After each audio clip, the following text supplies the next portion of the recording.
Hammaga assalomu alaykum. Sizlar bilan uch bolli. Ikki xona, birinchi etaj 60 ming dollar, 58 kvadrat metr, kirib yashashga tayyor, yevro remont podvaligacha bor.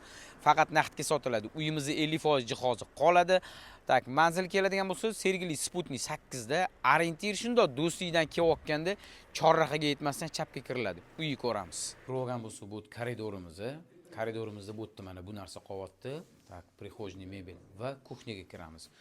Kuxnyadan faqat холодильник chiqib ketyapti. Kuxonniy mebel, gilam pardali va stiralka o'zini joyida qolyapti.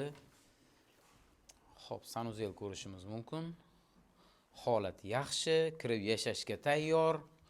Uyimiz narxiga zo'r. Bu mana mehmonxona bo'lsa, akalar eslatib o'tamiz, mehmonxonada akamiz faqat pardalarni, gilamni, xon taxta va shu televizorni olib chiqib ketar ekanlar. Qolgan narsalar qoladi. Bu mana kattalar yotoqxonasi, bu eshik qilib qo'yib yuborsanglar bo'ladi. Ya'ni bitta xona smeshka bo'ladi. Bu yerda mebellar o'zini joyida qolyapti. Xullas, uyimiz 58 kvadrat metr, narxiga juda ham yaxshi. Uyimiz faqat naqdga sotiladi. Bizlarni kuzatinglar, sizlar bilan o'sha bolalar. Hammaga rahmat.